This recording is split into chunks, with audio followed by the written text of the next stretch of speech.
नमस्कार दोस्तों। सनातन हिंदू धर्म में तुलसी के पौधे का महत्व अपार है। कहते हैं कि सर्वप्रथम भगवान विष्णु ने स्वयं तुलसी की पूजा की थी। श्री हरि ने कहा है, जिस प्रकार माता लक्ष्मी से वैकुंठ को ऐश्वर्य प्राप्त होता है, उसी प्रकार तुलसी के कारण वैकुंठ को पवित्रता प्राप्त होती है। पृथ्वीलोक पर जिस स्थान पर भी तुलसी का पौधा होगा, वहां कभी भी पाप या अशुद्धता का वास नहीं होगा। वह स्थान परम पवित्र माना जाएगा। इसीलिए हमें अपने घर में तुलसी का पौधा अवश्य लगाना चाहिए। अब प्रश्न उठता है कि तुलसी के पास दीपक जलाने से क्या होता है? हर शाम तुलसी के पास दीपक क्यों जलाते हैं? आइए एक प्राचीन कथा के माध्यम से इस रहस्य को जानने का प्रयास करें।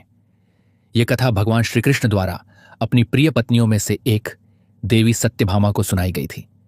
एक बार की बात है, देवी सत्यभामा ने प्रेम पूर्वक भगवान श्री कृष्ण से निवेदन किया, हे स्वामी, आपने मुझे पहले तुलसी के पौधे को जल अर्पित करने का महात्म्य बताया था। अब मेरी जिज्ञासा है कि तुलसी के समीप दीपक जलाने का क्या महत्व है?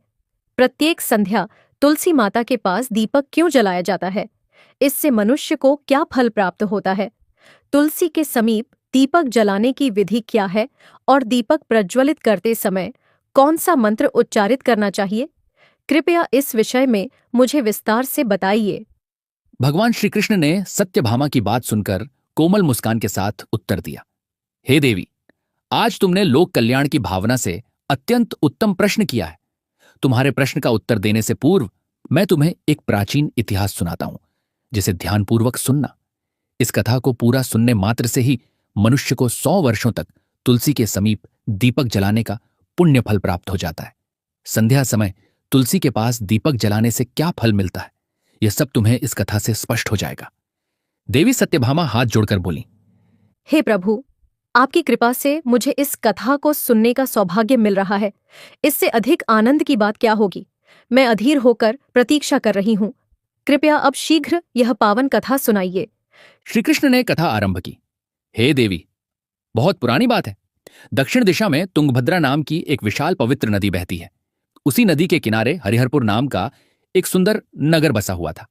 उस नगर में हरिदीक्षित नाम के एक विद्वान ब्राह्मण रहा करते थे। वे अत्यंत गुणवान और धर्मपरायण थे। सदैव वेद शास्त्रों के मार्ग पर चलते और सत्कर्मों में लीन रहते थे। उन्होंने समस्त शास्त्रों का अध्ययन किया था और सादा जीवन व्यतीत करते थे। कृष्ण आगे बोले, उस ब्राह्मण की पत्नी का स्वभाव उसके विपरीत था।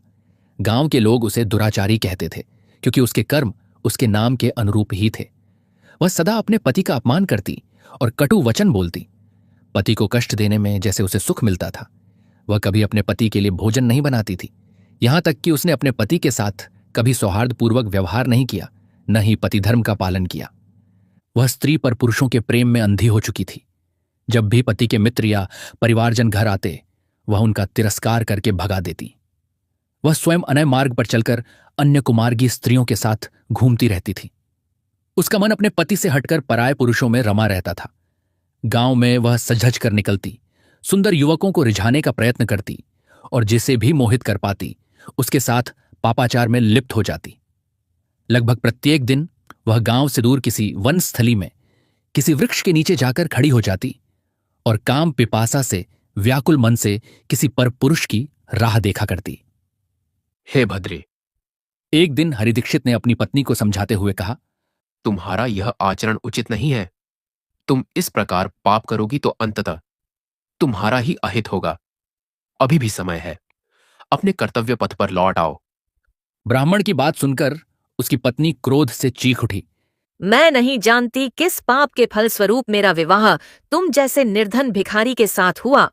निश्चय ही मेरे पूर्व जन्मों के दुष्कर्मों का ही फल है, जो इस जन्म में तुम जैसा गरीब और निर्बल पति मिला।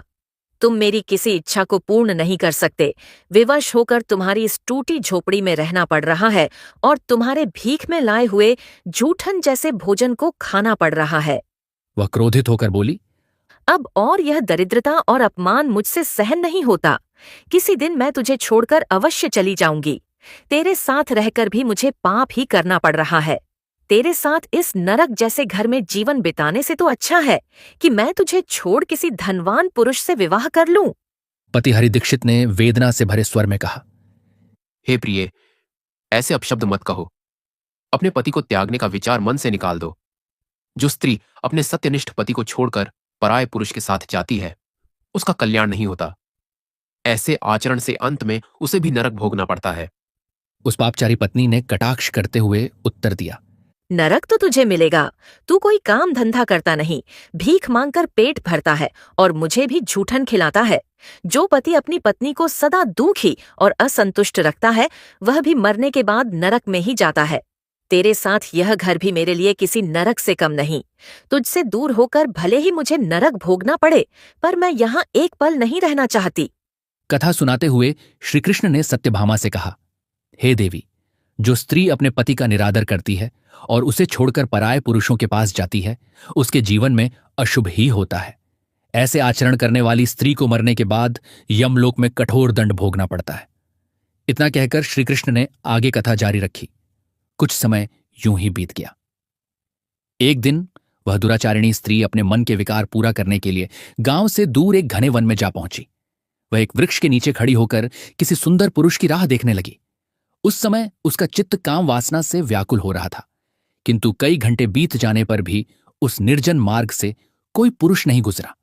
अंततः निराश होकर वह व्यथित हो उठी। उसने रोते हुए विलाप करना शुरू कर दिया। हाय, आज तो इस रास्ते कोई सुंदर पुरुष आया ही नहीं। मैं अपनी वासना की आग कैसे बुझाऊंगी? अब यह रात कैसे कटेगी? उसके विलाप की तेज आवाज सुनसान जंगल में दूर तक गूंजने लगी। उस जंगल में एक भयंकर बाघ निवास करता था। उस पापिनी स्त्री के विलाप ने बाघ की निद्रा भंग कर दी। वह जोर से गर्जना करता हुआ उछलकर उस ओर आया जहां स्त्री खड़ी थी। देखते ही देखते वह बाघ उस स्त्री के सामने आ खड़ा हुआ। उस बाघ का नाम ध्वंसक था और उसका रूप अत्यंत भयानक था। उसका विशाल शरीर काली और नारंगी धारियों से युक्त था, जो घने वन की छाया में घुल मिल जाता था। उसकी आंखें अंगारे की तरह सुर्ख लाल थीं, जो अंधेरे में धधकती प्रतीत होती थीं। उसके जबड़ों से लंबे तीखे दांत बाहर निकले हुए थे, जो किसी भी जीव को चीरने के लिए पर्याप्त थे। ध्वंसक की गहरी दहाड़ पूरे वन में गूंज उठी, जिससे आसपास के जीव जंतु भय से थर्रा गए। उसकी लंबी और मजबूत पूंछ उसकी अपार शक्ति का परिचय दे रही थी। वह अपनी बलिष्ठ टांगों के सहारे पलक झपकते ही जंगल में कहीं भी दौड़ सकता था। उसका पूरा शरीर फुर्तीली और शक्तिशाली मांसपेशियों से भरा था, जिससे वह एक ही छलांग में अपने शिकार को धराशायी करने की क्षमता रखता था। उसकी नाक से गर्म सांसें निकल रही थीं, मानो वह हर पल नए शिकार की खोज में हो। यह भयंकर बाघ ध्वंसक विशेष रूप से पापी और दुराचारी लोगों का शिकार किया करता था। मानो उसकी नियति में ही ऐसे पापियों का संहार लिख दिया गया था। उसे अचानक अपने सामने खड़ा देख उस पापिनी स्त्री के होश उड़ गए। भय के मारे उसका शरीर कांपने लगा और पसीने की बूंदें उसके माथे पर चमक उठीं। उसने जान बचाने के लिए भागने का प्रयास किया ही था कि बाघ ने बिजली सी तेजी से झपटकर अपने तीखे पंजे उसके शरीर में गड़ा दिए। घायल होकर वह स्त्री जमीन पर गिर पड़ी और दर्द से चीत्कार करने लगी। तड़पती हुई उसने कराह कर कहा, दया करो, हे जंगल के राजा, तुम मुझे क्यों मारना चाहते हो?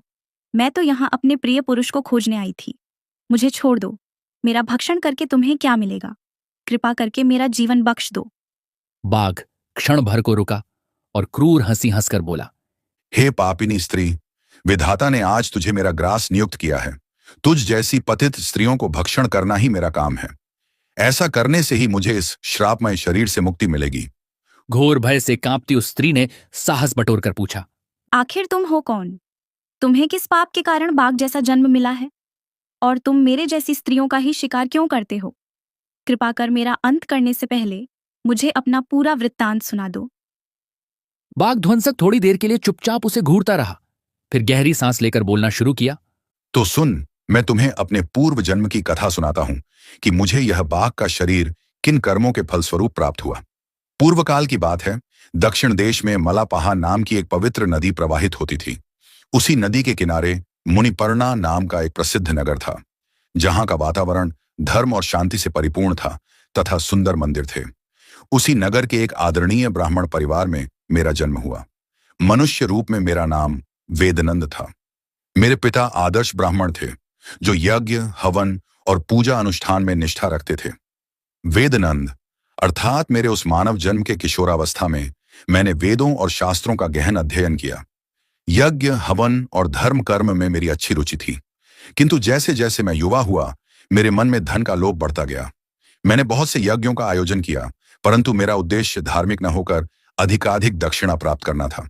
धन के लालच में मैंने अधार्मिक लोगों के लिए भी यज्ञ करवाए और उनके घर का अन्न जल तक ग्रहण किया। जो लोग धर्म से दूर थे, उनके अनैतिक कार्यों में भी मैं लोभवश सहभागी बन गया।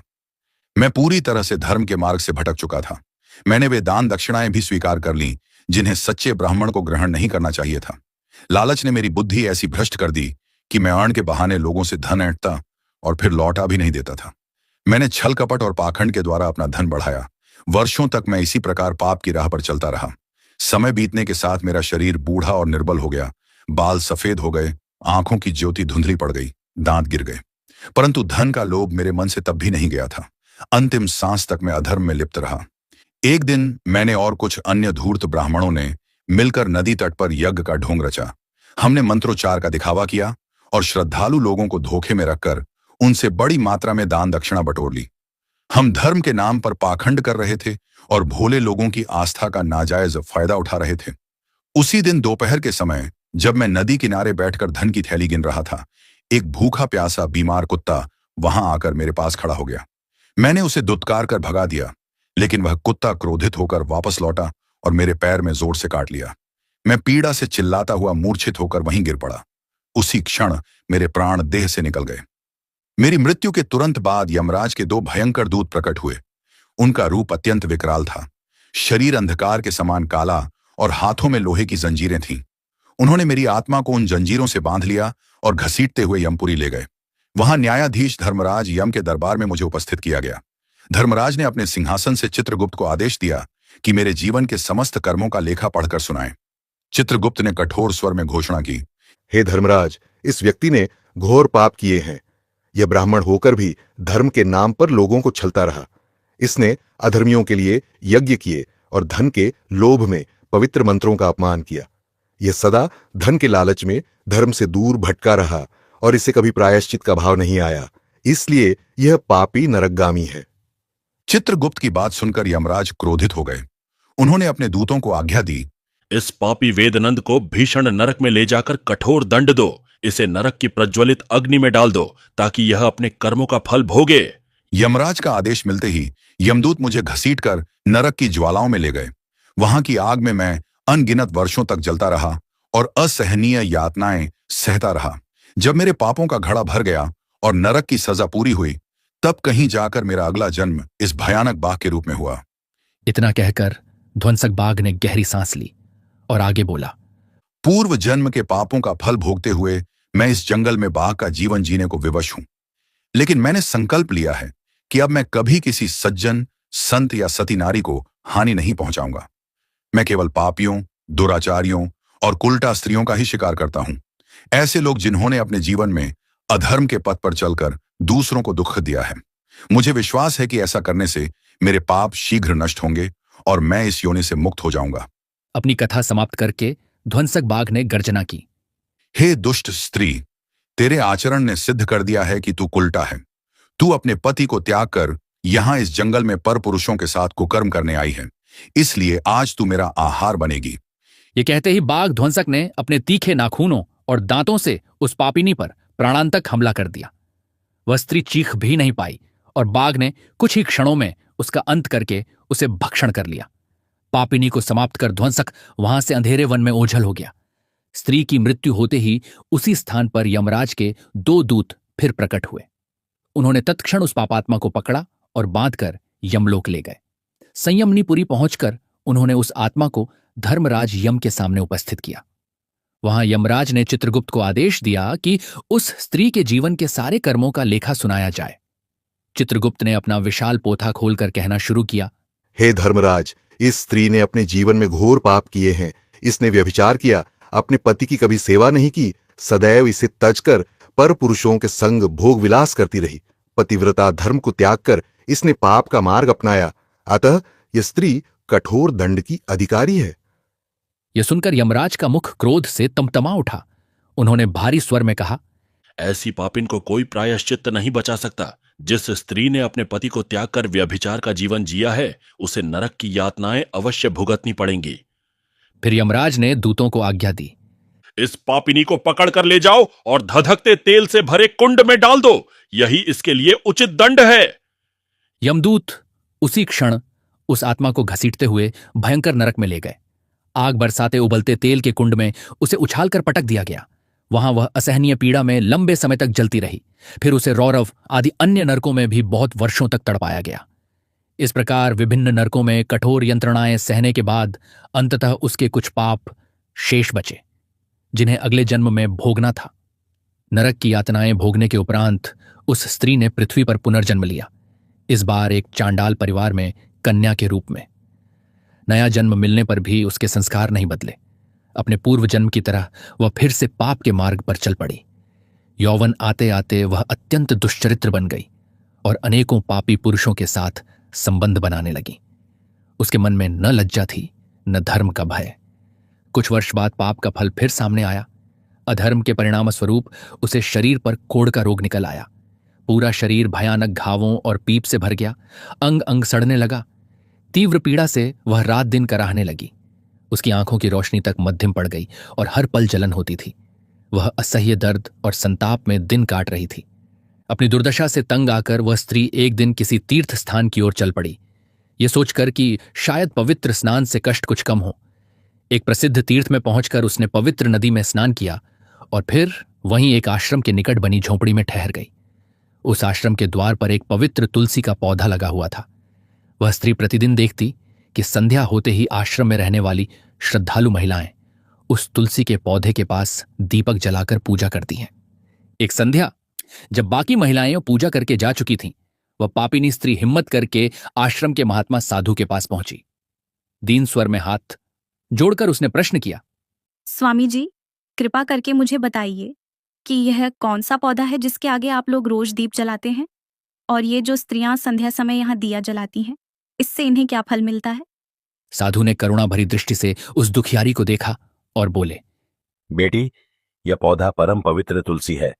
तुलसी के दर्शन मात्र से ही संकटों का नाश होता है। इसे जल देने से देवी देवताओं की कृपा प्राप्त होती है और संध्या के समय तुलसी माता के समीप दीपक जलाने से मनुष्य के समस्त पाप नष्ट हो जाते हैं। साधु की वाणी सुनकर उस स्त्री के मन में आशा की किरण जागी। उसने कांपते स्वर में पूछा, महात्मन, यदि कोई स्त्री अत्यंत पापिनी हो, उसने घोर पाप और अत्याचार किए हों, यदि वह भी तुलसी के सामने दीप जलाएगी तो क्या उसके पाप नष्ट हो जाएंगे?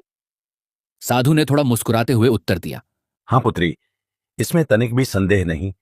चाहे स्त्री हो या पुरुष, यदि उसने जीवन भर घोर पाप भी किए हों, तब भी तुलसी के सम्मुख दीप जलाने से उसके इस जन्म के ही नहीं बल्कि पूर्व जन्मों तक के पाप मिट सकते हैं।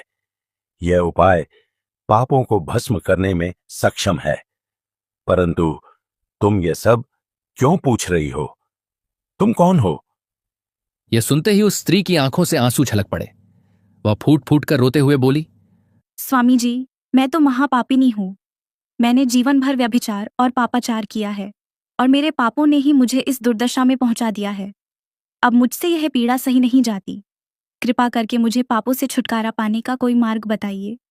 दया से द्रवित होकर साधु ने कहा, पुत्री, यदि तुम सचमुच अपने पापों से तंग आ चुकी हो तो आज से प्रतिदिन संध्या बेला में श्रद्धापूर्वक इस तुलसी माता के पौधे के पास दीपक जलाओ। तुम निसंकोच अपने समस्त अपराधों के क्षय हेतु तुलसी की शरण लो। विश्वास रखो, नियमित रूप से ऐसा करने से तुम्हारे सारे पाप और दोष धीरे धीरे नष्ट हो जाएंगे। महात्मा की बात सुनकर उस पापिनी स्त्री के मन में नया उत्साह जाग उठा। उसने उसी क्षण से प्रतिदिन तुलसी के पौधे के पास एक दीपक प्रज्वलित करना प्रारंभ कर दिया। दिन बीतने के साथ वह निष्ठापूर्वक संध्या होते ही तुलसी माता के समक्ष घी का दीप जलाती, माथा टेककर प्रार्थना करती और अपने पापों की क्षमा मांगती। भक्ति और पश्चाताप के इस मार्ग पर चलते हुए उसके हृदय का भारी बोझ कुछ हल्का होने लगा। कुछ समय तक यह क्रम यूं ही चलता रहा। एक दिन संध्या समय वह स्त्री रोज की तरह कांपते हाथों से तुलसी के नीचे दीपक जला रही थी कि अचानक स्तब्ध रह गई। उसने एक गहरी सांस ली और तुरंत ही उसके हृदय ने धड़कना बंद कर दिया। पिछले जन्मों के पाप और इस जन्म का कष्ट मानो उसी क्षण हृदय के फटते ही समाप्त हो गए। वह स्त्री वहीं तुलसी के चरणों में निर्जीव होकर गिर पड़ी। क्षण भर में वहां फिर से यमलोक के दो भयानक दूत प्रकट हुए। उन्होंने उस पापात्मा की निकलती आत्मा को अपने फंदे में बांधा और उसे वापस यमराज के दरबार की ओर ले जाने लगे। बेहोश पड़ी उस आत्मा को जंजीरों से जकड़कर घसीटते हुए जैसे ही यमदूत आगे बढ़े, अचानक आकाश से दो दिव्य पुरुष प्रकट हुए। वे भगवान विष्णु के पार्षद थे, जिनका तेज अपार था। उनके आगमन से सारा वातावरण प्रकाश से जगमगा उठा। उनके शरीर से स्वर्णिम आभा की किरणें निकल रही थीं, जो चारों ओर के अंधकार को हर रही थीं। उनका रूप अनुपम था। लंबा विशालकाय, कमल के समान सुंदर बड़े नेत्र, शांत मुखमुद्रा पर दयालु मुस्कान। उन दिव्य पुरुषों के वस्त्र रत्न जटित रेशम के थे, जो नीले और सुनहरे रंग में दैदीप्यमान हो रहे थे। उनके कानों में रत्न जड़ित सुंदर कुंडल झूल रहे थे और मस्तक पर चमकता हुआ तिलक सुशोभित था। उनके हाथों में भगवान विष्णु के चिन्ह शंख और गदा थे, जो धर्म और न्याय की शक्ति के प्रतीक थे। उनके चरण कमलों की आहट से मंद मंद घंटियों की मधुर ध्वनि उत्पन्न हो रही थी, जिससे समूचा स्थान पावन हो गया। उनके आगमन से ऐसा प्रतीत हो रहा था मानो स्वयं वैकुंठ के द्वार खुल गए हों और भगवान के दूत उस स्त्री की सहायता के लिए पृथ्वी पर उतर आए हों। वातावरण में पुष्पों की सुगंध फैल गई और दिव्य संगीत गूंजने लगा। विष्णु के उन पार्षदों को देखकर यमदूत विस्मित रह गए और वहीं रुक गए। एक पार्षद ने कठोर स्वर में यमदूतों को ललकारते हुए कहा, हे यमदूतों, इस आत्मा को तत्काल मुक्त करो। यह स्त्री अब नरक के योग्य नहीं रही। किस अधिकार से तुम इसे बांधकर ले जा रहे हो? यमदूतों ने विनम्र किंतु दृढ़ स्वर में उत्तर दिया, हे दिव्य प्राणियों, हम धर्मराज यम के आदेश से इस पापी स्त्री को ले जा रहे हैं। इसने जीवन भर पाप और व्यभिचार के सिवा कुछ नहीं किया और इसे नरक में ले जाने का निर्देश मिला है। आप हमें इसे ले जाने से क्यों रोक रहे हैं? यह सुनकर विष्णु के पार्षद गंभीर स्वर में बोले, हे यमदूतों, यह सही है कि इस स्त्री ने अब तक अनेकों पाप किए हैं, परंतु इसके एक अद्भुत पुण्य ने इसके समस्त पापों को जलाकर भस्म कर दिया है। क्या तुमने नहीं देखा कि इसने संध्या समय श्रद्धापूर्वक तुलसी माता के सम्मुख दीपक प्रज्वलित किया था? यमदूत आश्चर्य में पड़ गए। उन्होंने विस्मित होकर पूछा, क्या केवल तुलसी के समीप एक छोटा सा दीपक जला देने भर से इतने घोर पाप नष्ट हो सकते हैं? पार्षदों ने सरल भाव से समझाया, तुम लोग इस बात को नहीं समझते। तुलसी भगवान विष्णु को परम प्रिय है। जो भक्त श्रद्धा और भक्ति से संध्या समय तुलसी के निकट दीपक जलाता है, वह सीधे विष्णु की कृपा का अधिकारी बन जाता है। संध्या काल में दीपदान का पुण्य अनंत गुना बढ़ जाता है। इस स्त्री ने सच्चे हृदय से तुलसी की सेवा की और दीप जलाकर भगवान का स्मरण किया। उसके इन थोड़े से दिनों के श्रद्धापूर्वक दीपदान ने इसके पूरे जीवन के पाप दोष जलाकर राख कर दिए हैं। अब यह आत्मा नरक जाने के योग्य नहीं रही। दोनों यमदूतों ने हाथ जोड़कर पार्षदों को नमन किया और कहा, आप सत्य कहते हैं। हमें इस गूढ़ रहस्य का ज्ञान नहीं था। यदि इस स्त्री पर स्वयं श्री विष्णु की कृपा हो गई है तो हम इसे नरक ले जाने का दुस्साहस नहीं कर सकते। ये कहकर उन्होंने झटपट उसकी बेड़ियां खोल दी और पीछे हट गए। कुछ ही पलों में दोनों यमदूत अदृश्य होकर यमलोक लौट गए।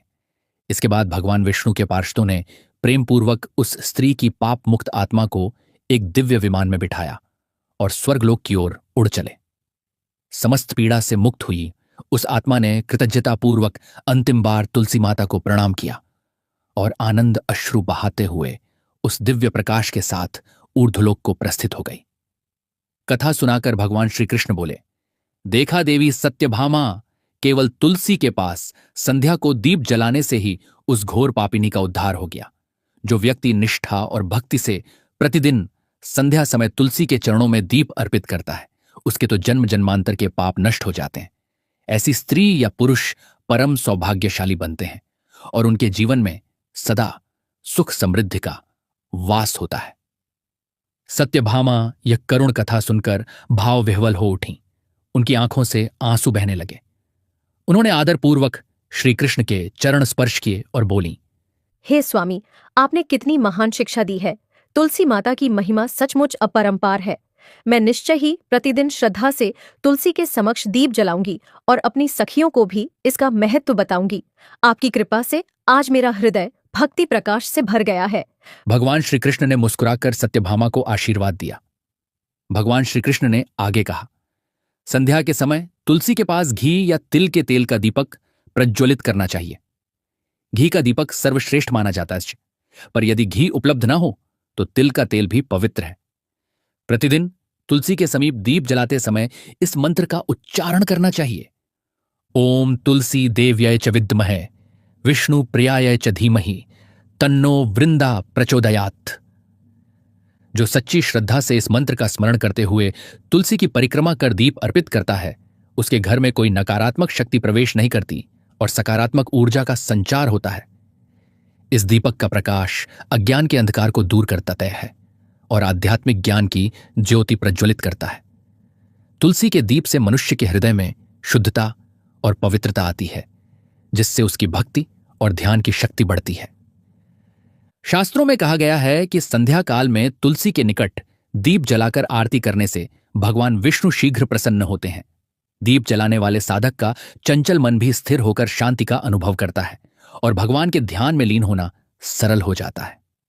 संध्या समय दीप प्रज्वलित करते हुए ओम नमो भगवते वासुदेवाय मंत्र का जाप करने से घर के समस्त दोष और दुर्भाग्य दूर होते हैं। प्रतिदिन इस प्रकार तुलसी माता के पास दीप जलाने वाले भक्त को 7 जन्मों तक उत्तम पुण्यों की प्राप्ति होती है।